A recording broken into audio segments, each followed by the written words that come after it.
Please turn your Bibles to Titus chapter 1 verse 5. Titus chapter 1 verse 5, babasahin lamang po natin itong text na ito. At dahil sa pagkakabanggit rito patungkol sa elders, ay gagamitin ko lamang po ito upang magpatuloy sa mga aspeto ng pag-aaral natin about elders that are not mentioned in Titus but are very important in our understanding kung ano po ang mga elders at anong kanilang mga gawain. Titus chapter 1 verse 5. This is why I left you in Crete, so that you might put what remained into order, and appoint elders in every town as I directed you. Ang title po sa ating pag-aaral ngayon ay What Elders Are and Do, or put it in a different way, the elders' job description. Pwede nating sabihin ng ganon. So, first of all, isummarize ko muna yung dinaanan natin. Isang bagay, ang nagbigay sa akin ng cue rito ay yung ginawa ni Dave Harvey na the calling equation. Ginamit niya 4 na C. Pero hindi lahat ng points pareho dun sa kanyang sinabi. Gusto kong magdagdag ng isa pang C just for the sake of aiding us in our memory. Ang una is this: there must be a God-given, quotation marks, craving. Sabi ng 1 Timothy chapter 3 verse 1, the saying is trustworthy. If anyone aspires to the office of overseer, he desires a noble task. Ang ating sinasabi rito ay yung mga tao na tinatawag ng Panginoon Diyos para maging elder, sa kanilang puso, nararamdaman nila, meron silang desire to serve as an overseer in the church. Nagkakaroon sila ng ganong klaseng pag-ibig sa iglesia. May burden sila para sa iglesia. Ikalawang letter C, there is exemplary Christ-like character that matches the moral qualifications for elders in 1 Timothy chapter 3 and Titus chapter 1. So yung pangalawang C ay character. So yung character na pinag-uusapan natin hindi lamang yung naturally na mabait na tao, kundi we're talking about that which matches yung makikita natin sa 1 Timothy at saka sa Titus. Ikatlo, there is God-given capability to teach God's Word. Yan ang ikatlong C. So we're talking about capability. Ang lahat ng mga tinatawag ng Panginoon Diyos para maging elder ay nagkakaroon ng abilidad magturo.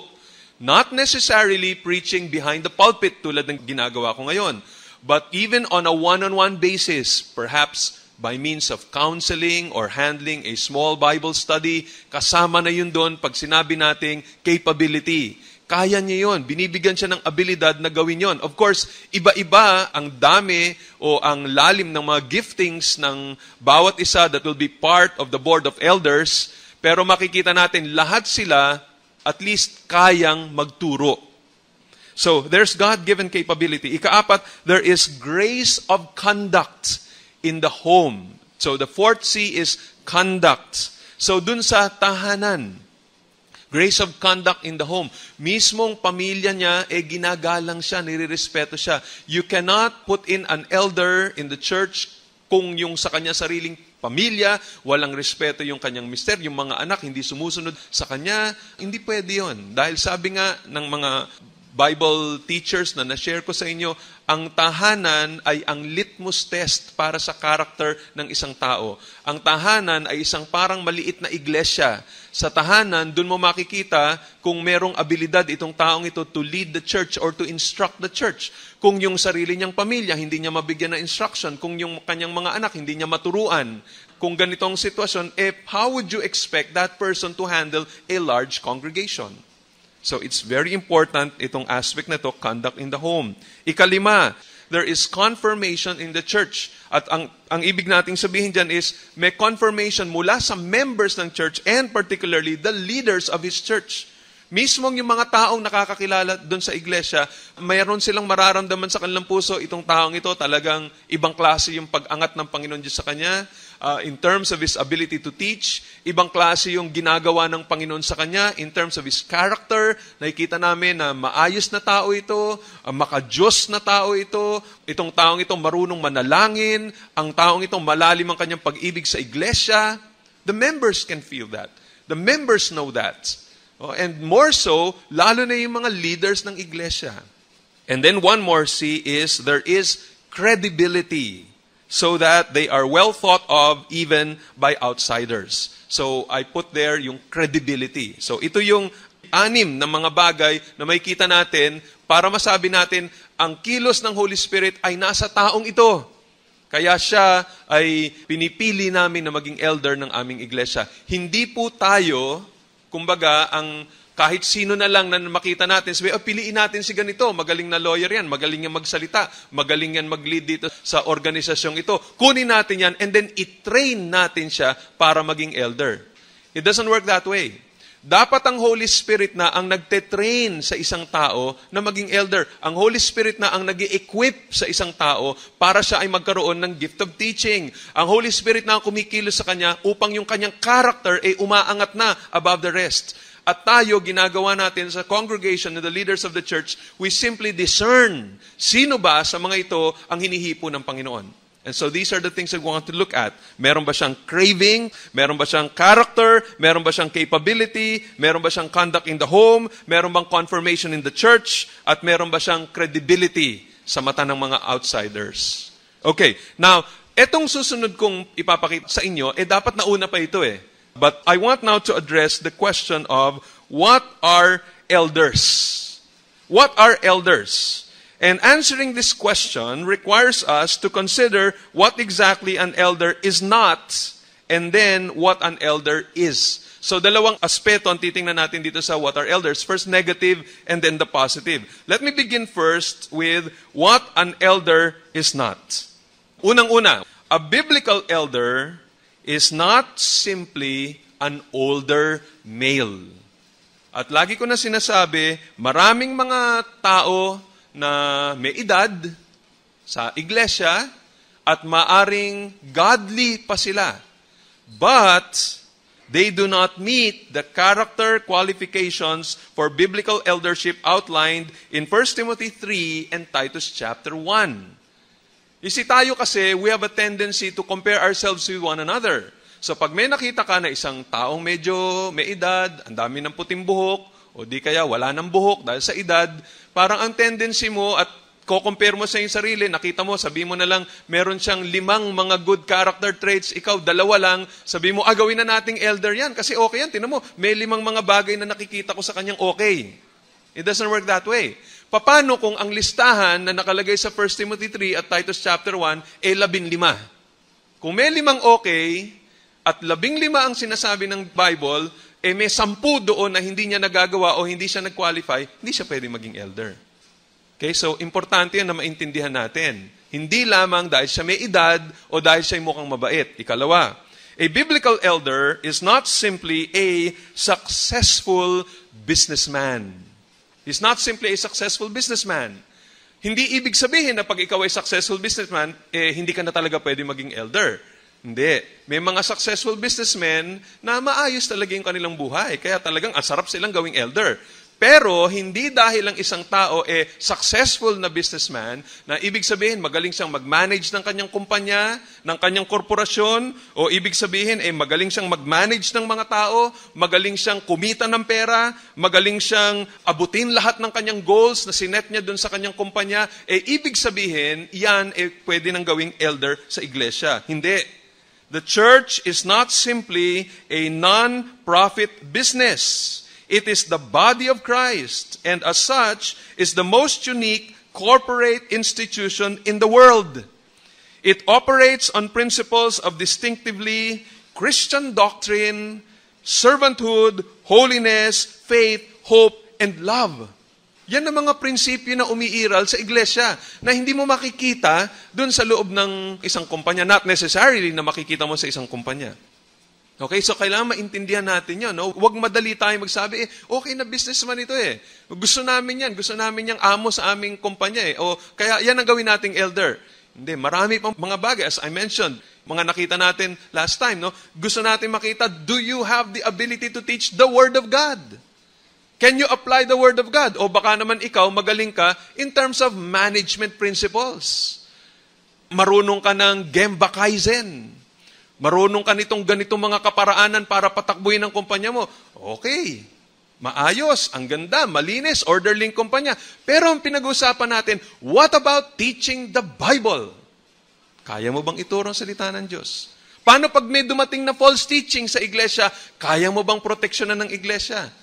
Number 3, a biblical elder is not simply an involved community member. He is not simply an involved community member. A man can be the president of PTA. He may be able to lead a Boy Scout troop or sit on a city council, but again, may still not be qualified as an elder. Hindi dahil, okay to, counselor yan. Si counselor ganito, gawin nating elder ng ating iglesia. Hindi ibig sabihin, automatic po pwede yun. Ang taas ng nakuha niya nung eleksyon Nakuha niya yung buong district number 2 o number 1 o talagang landslide yung pagkapanalo niyan. Ano ngayon? Hindi ibig sabihin, pwede siyang maging elder. As I mentioned, iisipin niyo lagi, what does the Bible say? Hindi yung ano ba yung sinasabi ng mga tao. He may have a good reputation outside. That's good. That's very important. But that is not the only thing that we need to look at. Kaya nga, maganda yung calling equation Maganda yung merong tayong 6 na C, tapos addition siya. Di ba? You have craving plus character plus capability plus conduct in the home plus confirmation in the church plus credibility. Puro plus yun.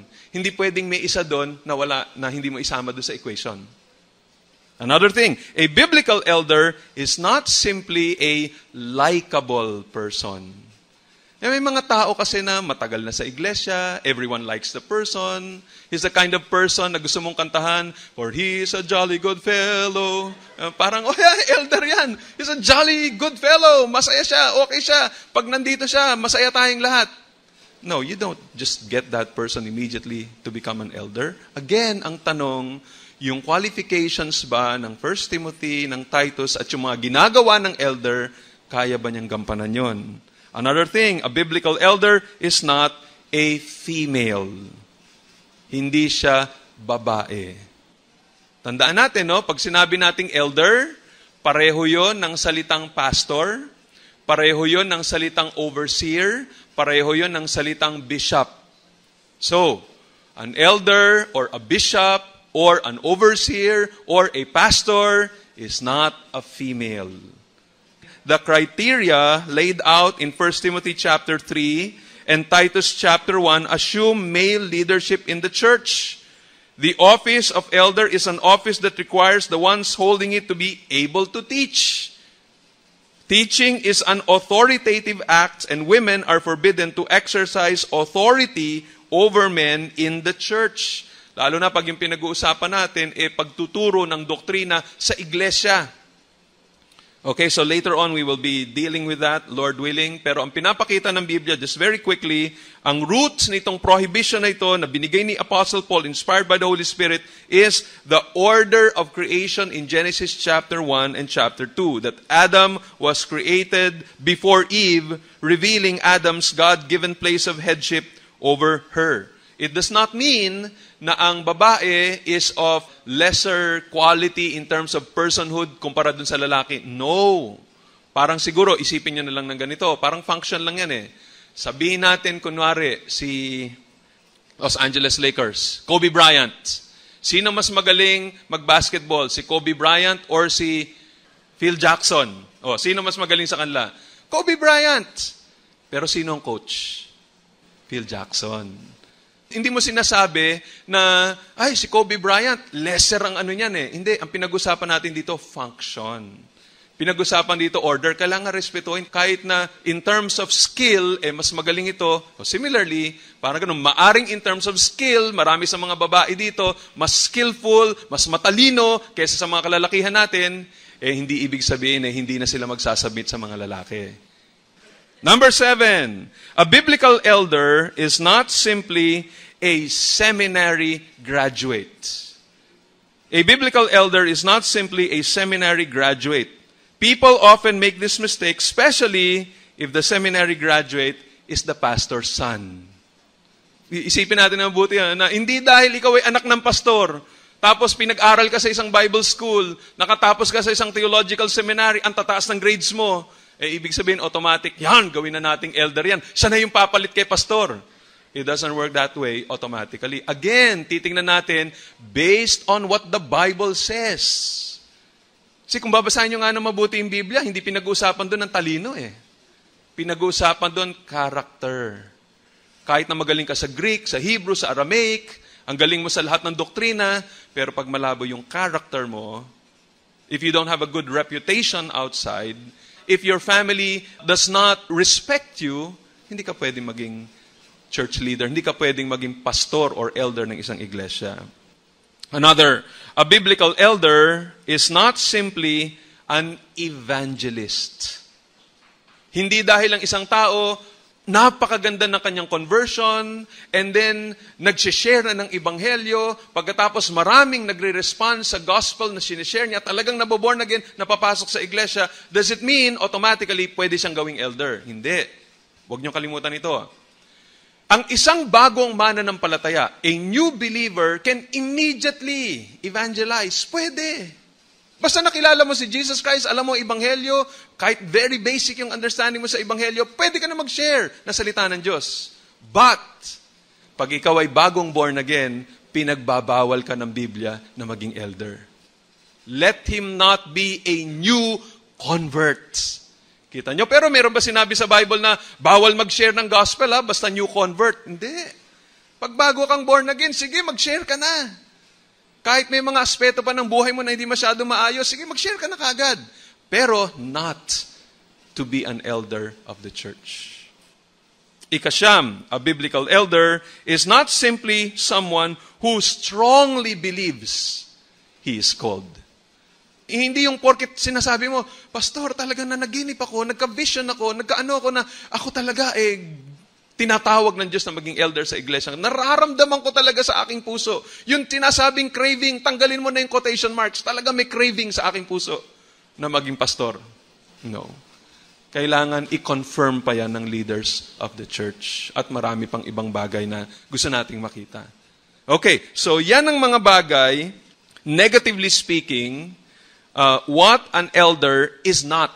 Now let's go to the positive. What then is a biblical elder? What an elder is. So ito ngayon ang titingnan natin. Okay, pakinggan natin itong sinabi ni Mark Dever at ni Paul Alexander dun sa kanilang article regarding elders entitled A Few Good Men na makikita niyo sa website ng 9 Marks. And here is how they define an elder. Sabi nila, an elder is simply a man of exemplary, Christ-like character who is able to lead God's people by teaching them God's word in a way that profits them spiritually. We are looking then for men who display this character and demonstrate both an aptitude for and fruitfulness in teaching God's word to others in an edifying way. So may Christ-like character, kaya nilang mag-lead ng mga mananampalataya sa pamamagitan ng salita ng Panginoong Diyos. And then they grow spiritually as a result of that particular ministry. Of course, one aspect lang yon, but that's how they define it. Now, let's look at another definition. Ito naman ay galing kay Alexander Strauch.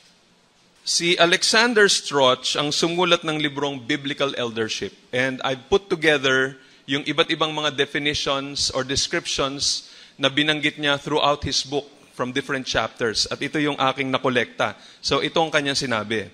Negatively muna, sabi niya, the New Testament eldership is not merely membership in a board of trustees, where members are selected to fulfill legal requirements. Yung iba kasi, yun ang ibig sabihin na elder sa kanila eh. Elder ka ba? Oo. Sama ako doon sa pumirma doon sa original na constitution and bylaws namin para makamit ng mga legal requirements. Elder na yon? Hindi elder yon. Board of trustee yon, pero not necessarily an elder. The eldership is not an organizational structure that gives everyone an opportunity to make decisions. Iba, siguro ganun naman nakalantingin. Bigyan naman natin ng chance yung iba. Na sila naman ang mag-lead. Sila naman ang gumawa ng desisyon. Hindi ganun. It doesn't work that way. Okay, another thing. The eldership is not a quota to be filled or a means of roping rich, influential people into the church's organizational structure. Nakita ko sa dictionary, sabi ko, ano ibig sabihin ng rope? Yung palang ibig sabihin ng to rope somebody into is to persuade somebody to join in an activity or to help to do something even when they do not want to. Yung pala ibig sabihin ng roping somebody into. So parang na-imagine ko yung sa cowboy na meron taling ganun, tapos biglang tinali mo siya na ganun, hindi na siya makaalis na whether he likes it or not, basta ikaw, dito ka na. Tapos ang reason kaya gusto mo siya maging elder, may pera kasi to eh. Para pag nagbibilangan ng pera, pag nakita niya, naku, short na naman yung funds namin ngayong Sunday na to, kawawa naman to, makadagdag nga din. Yun iniisip natin na elder. Hindi yon. Another. The eldership is not a passive, ineffective committee. The eldership is not just board members of a religious corporation with whom the pastor cautiously consults. Hindi rin yun ang elder. Hindi yung elder, parang isang grupo ng mga tao na pag sabihin niya, mga elder, lika mag-meeting nga tayo. Ano masasabi ninyo? Kasi may ganito akong desisyon. Gusto ko lang na feedback ninyo. Anong masasabi ninyo tungkol dito? Hindi yun ang elder. Mas mabigat ang trabaho ng elder. Hindi siya consultation body. Hindi ganun ang elder. Instead, sabi ni Alexander Strauch, the elders are a body of committed shepherds who have been placed in their position by the Holy Spirit of God. That's in Acts chapter 20, verse 28. They are God's stewards, according to Titus chapter 1, verse 7. Biblical eldership is the official oversight body of the local church, which is open to all males of the congregation who meet Scripture's qualification and have a Spirit-imparted desire to jointly oversee the spiritual welfare of God's household. They protect the church from false teachers, exhort the saints in sound doctrine, visit the sick and pray, and judge doctrinal issues. In general terms, they lead, oversee, shepherd, and care for the local church.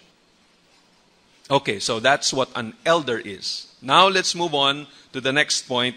What elders do? Ano ngayon ang ginagawa ng mga elders? What do biblically qualified elders do? Praise God, meron tayong blueprint na nakalagay sa salita ng Panginoon Diyos. The Bible provides us with a clear job description for elders which can be broken down into 5 essential tasks. May ibang mga detalye pero itong 5 ito masasabi natin kompleto na. So tingnan natin kung ano-ano itong 5 na to na nagpapakita ng mga dapat na ginagawa ng mga elders sa isang iglesia. Unang-una, task number 1. Elders are to lead the church. They are to lead the church. Leading the church includes ideas such as managing or ruling the church. Isa nakakatakot yung ganitong mga salita. Minsan, masyadong gusto ng mga tao democratic. Pagdating sa dapat lahat may boses. Dapat lahat may say at ang pastor, isa lang din ang boses niyan. And so, pag may gusto yung congregation, kaya nilang ma-overpower kung ano man ang desisyon ng kanilang pastor o ng mga elders.